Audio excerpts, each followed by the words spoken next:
අද අපි මේ යන්නේ කෝණේශ්වරම් කෝවිල බලන්න. කෝණේශ්වරම් කෝවිල ගාවට යද්දී අපිට පොඩ්ඩක් රැ වෙන නිසා මම ඉන්ටර්නෙට් එකෙන් නම්බර් එක අරගෙන කෝණේශ්වරම් කෝවිලට කෝල් කරා. හැබැයි මම ගන්නකොටම ෆෝන් එක ආන්සර් කරා. මම ඇහුවා වහන්නේ කීයටද කියලා. එතකොට මට කිව්වේ 6:45 7 වෙද්දි වහනවා කියලා. මම කෝල් කරේත් 6ට වගේ.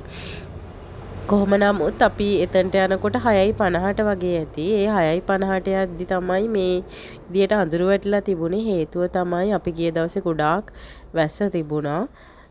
හැබැයි අපි ඒ යද්දිත් කෝවිල වහලා තිබ්බේ. හැබැයි කෝවිලේ ඉන්න පූජකවරු නම් හිටියට අපිට ඇතුළට යන්න දුන්නේ නෑ. මේ බලන්න පාරේ මග පාර අයිනේ කිසිම කෙනෙක් අපිට දකින්නවත් නෑ. හැබැයි අපිට වාහනෙන්ම ළඟටම යන්න හැකියාව ලැබුණා.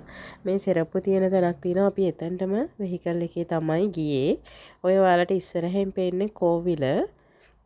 දැන් අපි කෝවිලට යන පඩිපෙළ උඩින් නැගලා එතනට යන ගමන් ගිහිල්ලා අපි එළිය වටපිට බලලා වැඳලා කරලා ආවා. මොකද අපිට ඇතුළට යන්න හැකියාවක් නැහැ කෝවිල වහලා තියෙන නිසා.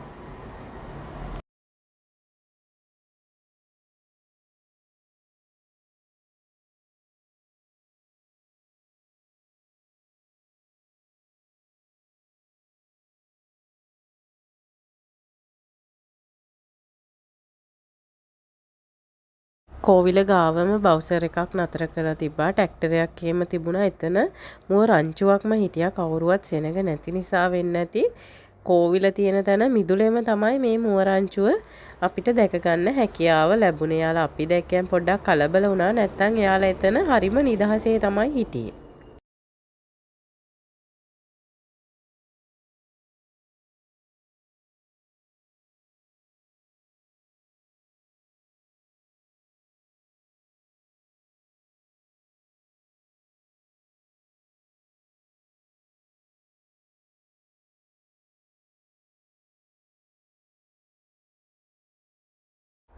කෝවිල ළඟම තියෙනවා අශ්වයෙක්ගේ රූපයක්. එක හදපු රූපයක්.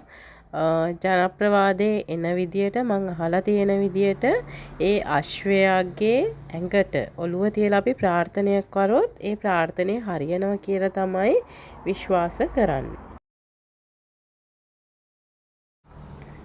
අපි දවාලක ආවනම් මේ වටපිට ඇත්තටම ගොඩාක් ලස්සනට බලා ගන්න පුළුවන්. පල්ලෙහා මූදේම හරි ලස්සනට පේනවා. ඔයාලට දැන් පේන්නේ හරිය පල්ලෙහා මුහුදෙහිම මං ඒ හරියට ගිහින් බැලුවට පේන්නේ නෑ අඳුරුයි. ඔයාලට පේනව නේද? ලොකු හුළඟක් එහෙම තියෙනවා. ඒ වටපිටාවේ ඇත්තටම කාලගුණය ගොඩාක් තරුණ වෙලා තිබ්බේ ඒ දවස්වල.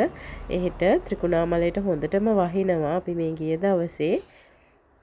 ඒ නිසා අපි ඉතා ඉක්මනින් ආවා. හේතුව අපි ඒ ඉන්න වෙලාවෙත් පොඩි වැස්සක් වහින්න ආවා. ඔයාලට පේනව නේද පහළ? ඒ පහලට යන්නත් බැරි වෙන්න ගේට්ටු දාලා ලොක් කරලා තිබුණේ. ඒ වෙලාවේ අනේක අවදානම් නිසා වෙන්න ඇති.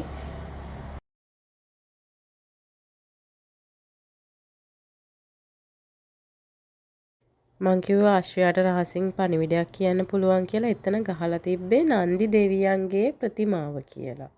මේ වගේ තවත් වීඩියෝ නරඹන්න ආස නම් මගේ YouTube channel එකත් subscribe කරලා මගේ YouTube family එකත් එක්ක එකතු වෙන්න කියලා හැමෝටම ආදරෙන් ඉල්ලා සිටිනවා. සියලු දෙනාට බොහොම ස්තුතියි.